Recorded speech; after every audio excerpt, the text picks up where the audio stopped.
Hello, and welcome. Today we're diving into a complex and often aggressive disease affecting the lining of the lungs, pleural tumors. Specifically, we'll focus on malignant pleural mesothelioma, a type of cancer primarily associated with asbestos exposure. Join us as we explore its causes, how it develops, its impact, and what can be done. The primary culprit behind malignant pleural mesothelioma is asbestos exposure. Asbestos, a naturally occurring mineral once widely used in construction and various industries, consists of tiny, durable fibers. When these fibers are inhaled, they can lodge in the pleura, the thin membrane surrounding the lungs. Over time, these fibers can trigger inflammation and cellular changes, ultimately leading to the development of mesothelioma. While asbestos is the dominant cause, other factors, though rare, may play a role, including radiation exposure and genetic predisposition. Let's delve into the pathophysiology. After asbestos fibers are inhaled, they migrate to the pleura. These fibers are incredibly durable and persist in the body for many years. Their presence incites chronic inflammation. This ongoing inflammation damages the mesothelial cells, the cells that make up the pleura.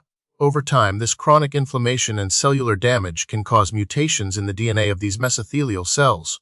These mutations lead to uncontrolled cell growth and the formation of tumors. These tumors thicken the pleura, which can restrict lung function and cause fluid buildup, known as pleural effusion.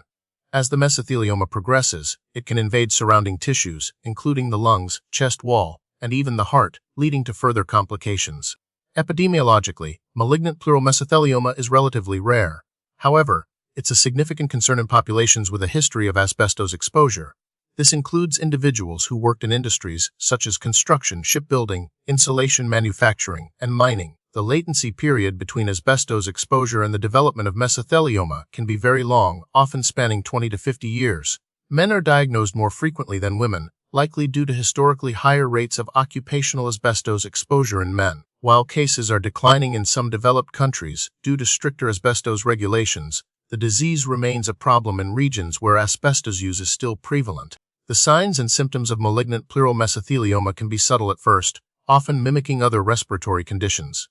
Common symptoms include shortness of breath, persistent chest pain, and a chronic cough.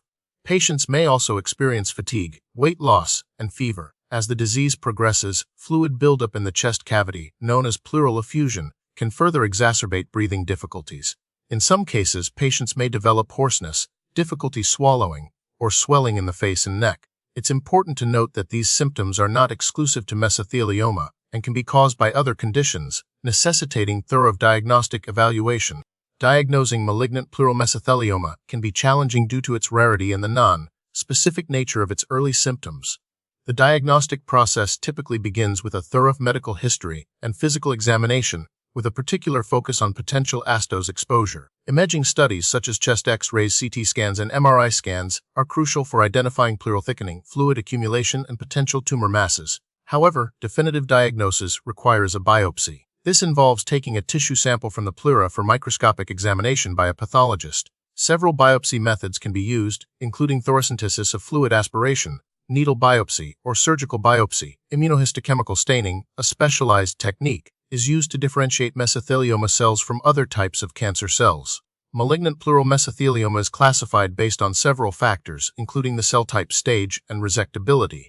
The three main cell types are epithelioid, sarcomatoid, and biphasic.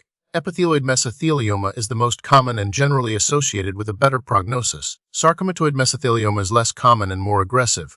Biphasic mesothelioma contains a mixture of both epithelioid and sarcomatoid cells. Staging is determined using the TM system, which assesses the size and extent of the primary tumor (ST), the involvement of nearby lymph nodes (NEM), and the presence of distant metastasis MM. The stage of the disease significantly impacts treatment options and prognosis. Treatment for malignant pleural mesothelioma is complex and often involves a multidisciplinary approach. Due to the aggressive nature of the disease and late-stage diagnosis, a cure is often difficult to achieve. Treatment strategies aim to improve quality of life and prolong survival. Options include surgery, chemotherapy, radiation therapy, and immunotherapy. Surgical options may involve parectomy, decortication, a removal of the pleura or extrapleural pneumonectomy, removal of the pleura, lung, and surrounding tissues. Chemotherapy is often used to shrink tumors and slow disease progression. Radiation therapy can be used to target specific areas of the chest to control pain and prevent tumor growth. Immunotherapy, which harnesses the power of the body's immune system to fight cancer, is showing promise in treating some patients. In addition to these primary treatments, palliative care plays a crucial role in managing symptoms such as pain, shortness of breath, and fatigue. Prevention of malignant pleural mesothelioma primarily focuses on preventing asbestos exposure. This includes the safe removal and disposal of asbestos-containing materials in buildings, strict regulations on asbestos use in industries, and providing education and protective equipment to workers who may be exposed.